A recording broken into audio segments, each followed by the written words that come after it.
พอยด้วยยกตุด กูเป็นใคร หายเพื่อนมองไป สวัสดีกันด้วยครับยินดีต้อนรับเข้าสู่ Candy Channel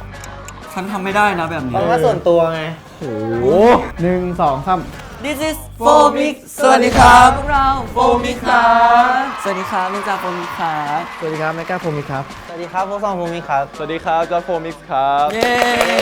และตอนนี้ทุกคนอยู่กับรายการ To Do List หาทำประจำวัน ทาง Candy Channel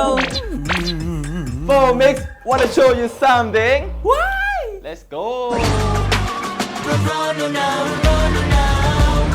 Fomix wanna show you something มาจากไหนครับ โปรดิวเซอร์ของเราครับ ผมเป็นคนโชว์ยูซัมติงเหมือนแบบว่าเป็นแบบพาร์ทสุดท้ายแล้วของเพลงอะไรเงี้ยแล้วแบบว่าอย่างที่บอกว่าพวกเราโชว์สุดแบบมันๆอะไรเงี้ยครับสุดท้ายมันต้องแบบมันแล้วแบบ เป็นโค้ดคำก่อนเข้าท่อนสุดท้าย ใช่ ของโชว์ ซึ่งตอนแรกแบบว่าไม่ได้คิดว่าจะมาอยู่ทุกเพลงตอนแรก ใช่ มาใน ใช่ เพลงแรกอะไรเงี้ยแล้วเฮ้ยมันเป็นคำที่แบบว่าโดน เป็นการเป็นคำจำไปแล้วอ่ะ ใช่ครับ วันนี้มีอะไรโชว์อะไรแบบว่า อุ๊ย ความสามารถส่วนตัวแต่ละคนมาโชว์หน่อย ไอ้ก่อนนะผมซองเตรียมมานี่ ก็ความสามารถส่วนตัวของโฟกทุกคนรู้กันหมดทั้งชีวิตโฟกแล้วครับ คือ นอนเราไปถึงขั้นนี้กันแล้วนะครับ อันนี้คือหมอนข้าง อ่าฮะ แล้วโฟกจะให้หมอนข้างมันทับตัวโฟกแล้วโฟกก็นอนอย่างนี้ เดี๋ยวกล้องก็จะรันไปสักประมาณ8 ชั่วโมงอะไรอย่างเงี้ยครับ โอเค แล้วนี่คือความสามารถพิเศษของพวกเรา คนอื่นเยอะนะเขามาตรฐานสูงมาก โอ้ขนลุกเลยอ่ะ ฉันทำไม่ได้นะแบบนี้ ความสามารถส่วนตัวไง โอ้อยากนอนเป็นบ้าง การนอนแล้วเอาหมอนข้างวางไว้ที่ตักไม่ใช่อกนะอกมันไม่มีใคร ปกติเขาเอาไว้ข้างๆหรืออะไร เงี้ เงี้ ย ย กอ เนาะ ดอะไรเงี้ยเขาต้องทำแบบนี้แล้วก็นอนอย่างนี้อุ้ย ขนลุก เดี๋ยวจะลองกลับไปฝึก ความสามารถเลยดีอะเนทีฟแล้วกันการใช้ภาษาบ้านเกิดครับผม อุ้ยแรงมาก ผมเกิดและโตที่จังหวัดอุบลราชธานีครับผม ครับผม อุ้ยแรงมาก เป็นเด็กฟอร์มอีสไซด์นะครับขสันผมกับซิมาบอกภาษาอีสาน อุ้ย เฮ้ย ทำไมพูดได้ แล้วเป็นยังผมซิวาวันสวัสดีกันด้วยครับยูนิคทุกคนยินดีต้อนรับเข้าสู่ Candy Channel To Do List หาเห็ดประจำวันมื้อนี้ก็มาเล่นเกมนำมาสัมภาษณ์นำก็ขอให้มีความสุขด้วยครับ คุณชายก่อน หนูนี่ความสามารถอะไรดีอ่ะ บทกรไงแต่งประโยคไงแต่งกรนี่ไงคุณแต่งกรแข่งไม่ใช่เหรอ แต่ก่อนแปดเลยนะ แต่ในวันนี้เรามา To Do List โป๊ะตึงตึง ไม่เคยคิดว่าจะต้องทำอย่างนี้หนา มันควบคู่เข้าได้ เพราะพวกพี่เขาต้องการให้เรามาทำไมหนา มาทำไม ทำอะไร ใคร เอ่ย พามา ของผมคุณทุกคนเขาโชว์แบบขำๆอะไรหมดแล้ว อ่า โชว์จริงจังผมจะโชว์ความสามารถมือเร็วครับ เฮ้ย ผมก็ขออุปกรณ์นิดนึงครับ อยากได้อะไรนะคุณยืน ฝาน้ำครับผมขอฝา เอา น้ำ คุณยืนตรงนี้คุณยืนตรงนี้ อันนี้มือข้างซ้ายนะครับ อ่า นี่มือข้างขวาครับ เอ้ย เอาแล้วไง เอ้ย ดูทุกคนนะดูครับดูครับดูครับดูครับดูครับ ดูโชว์ให้กล้อง ดูอันนี้อยู่ข้างขวานะครับโอเคผมจะจับไว้อยู่ข้างขวานะครับข้างซ้ายผมจะไว้ตรงนี้ เออ 1 2 3 เฮ้ยมันก็ต้องมาอยู่ข้างขวาดิมันจะไปขึ้นข้างซ้ายได้ยังไงมันก็ดูเฮ้ย ให้พรฉันหน่อยได้ไหม นักกล้าโชว์มายากลทำได้ยังไงโอ้ย อุ้ยเก่งมากอุ้ยเราพาไปแข่งก็ทะเล เมื่อกี้แม็กกล้าโชว์ไปแล้วนี่มีบ้างนี่เตรียมมา ยังไม่จบ อันนี้อยู่ข้างซ้ายใช่ไหม เออ นี่ยังอยู่ข้างขวาอย่างนี้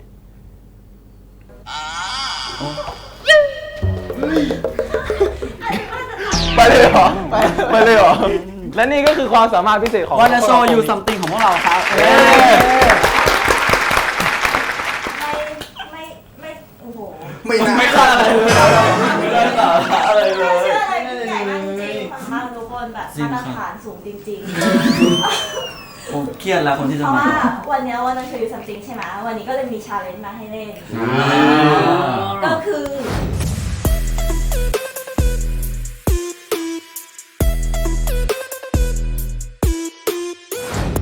ตาตาหยิบผิดนะ อุ้ย ดูได้เลยไหมครับเราต้องเปิดให้เขาดูได้เปล่า เอาทีละคนทีละคน อันนี้ละคน จ้างก่อน คนเนี้ยถ้าเต้นเป็นเขาอ่ะ ต้องรู้สึกปวดคอ รู้เลยใคร แม็กก้า ทำไมผมปวดคอ เป็นอะไรคอนเสิร์ตมันจะเปลี่ยนไปนะ อ๋อของผมเหรอครับไม่ดินจ้าโอเคผมก็กลายเป็นสาวเอง งั้นเราก็ ผมเป็นจอร์จ จนแล้วผมสองคน ยากเลยสิ ขอท่าโพสของแต่ละคนด้วยก่อนเริ่มเต้นจริง อุ้ย ไม่ ร้านผู้ใส่ชุดอะไรมากเลยอะ ยังไงวะ นี่ค่ะ ท่าพี่นิจ้ะ พลอยด้วยยกตุก แต่ท่าแบงค์กันท่าแบงค์กัน เราทำยังไงครับอุ้ยแล้วฉันใส่ชุด โค้งซองอ่ะโค้งซอง จออย่างนี้เหมือนกันเป็นเอ้าจอมยืนหันทางนี้กูยืนหันทางนี้ อย่าตีกัน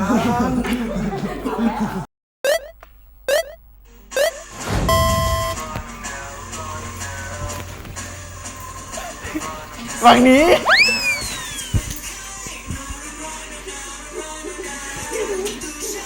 ฉันจำได้ กูเป็นใคร ไม่ใช่ที่ประจำกูนี่มันนี่ผมไงอะ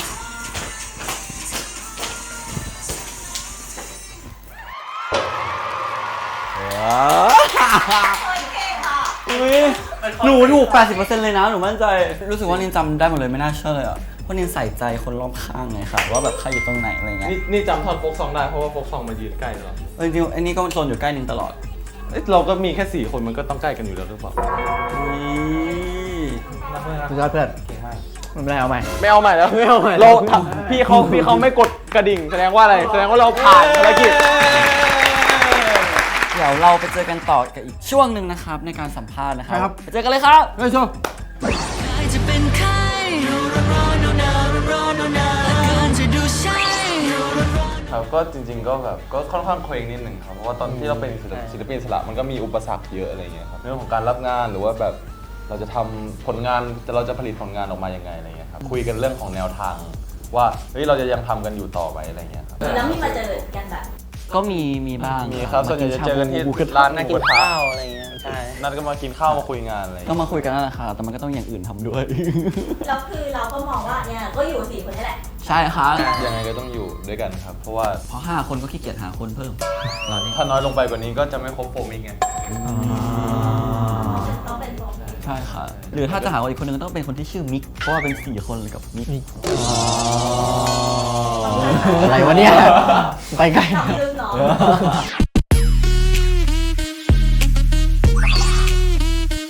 หลังจากเป็นศิลปินอิสระแล้วก็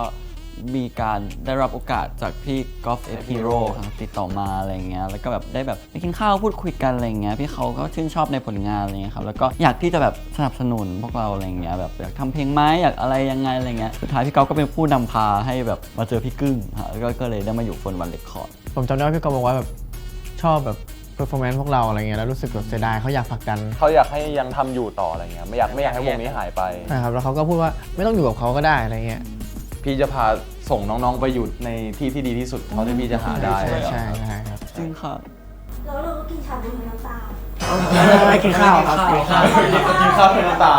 มีเสือร้องไห้แบบกระทะร้อนด้วยมันอร่อยมาก สเต็กครับชอบอร่อยมาก อะไรอ่ะ มีสักเวลาหนึ่งถ้ามันมีสักเสี้ยวหนึ่งที่ในความทรงจำของเธอที่จำว่าเคยสัมผัส มีเพื่อนเพิ่มทุกเดือนเลยค่ะเวลาไปงานใหม่ก็แบบอ้าวฮัลโหลอะไรเงี้ยเขาเดบิวต์กันทุกเดือนแล้วแบบฮัลโหล รู้สึกแก่ แก่แล้วเหรอ คือเราจะบอกว่าเราอะเดบิวต์มาตั้งแต่แบบว่าจะ 2 ปีแล้วครับ เป็นเจ้าเกือบแรกๆ แต่ว่าเพลงเราน้อยที่สุดในบรรดาทุกเจ้าเลย เรามีปีละเพลงแค่นั้นเอง ไม่เป็นไรค่ะเราเน้นน้อยเน้นคุณภาพ แต่ว่ามาที่นี่ไม่ต้องห่วง เดี๋ยวรอเจอเลยค่ะ เราไม่ได้จำนวน ไม่เน้นจำนวนค่ะ เรียนอะไร เล่นก็ได้ครับ เน้น เล่นก็ดีครับเล่นก็ดีครับใช่ ก็เดี๋ยวปล่อยแล้วเลยใช่ไหม วิ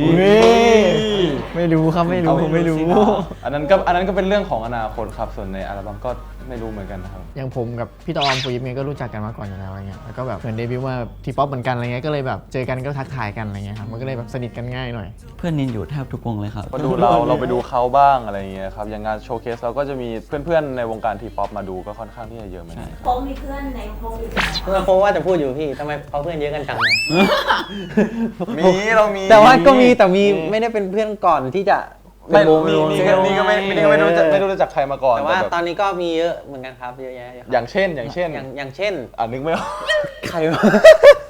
จอร์ดโฟมิก อย่างเช่นจอร์จใช่ครับ อ๋ออั อันนี้อยู่วงเดียวกันอีกคนนึงก็แม็กกาอะไรอย่างเงี้ยครับ อ๋อ เฮ้ยเราเป็นเพื่อนกันเหรอเฮ้ยเราเล่น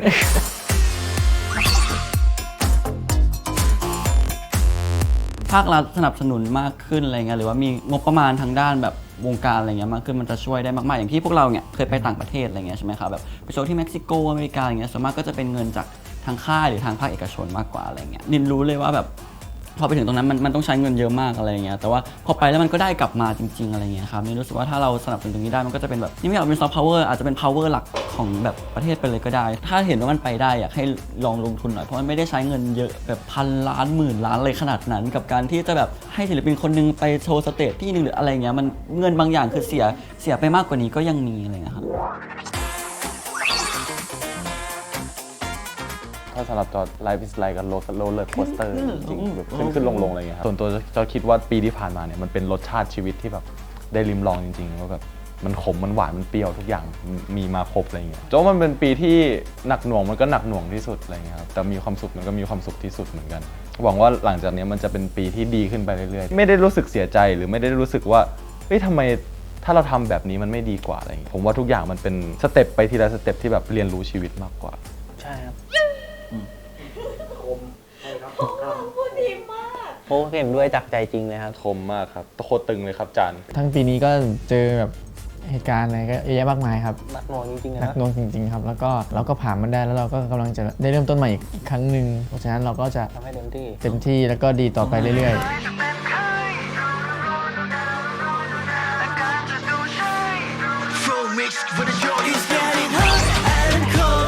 ไปกินบุฟเฟ่ต์แล้วได้3 แถม 1หรืออะไรเงี้ยได้นะ เอ้ยอันนั้นไม่เคยมี ทำไมเราไม่เคยได้กิน3 แถม 1เลยวะ 4 จ่าย 3อะไรอย่างเงี้ย ทำไมเราไปกินแต่แบบจ่ายเต็มวะเราก็กิน4 คนตลอดนะ มันก็เศร้านิดนึงนะที่เราต้องจ่ายราคาเต็มตลอดเวลาสรุปโมเมนต์ดีๆเรามีไหม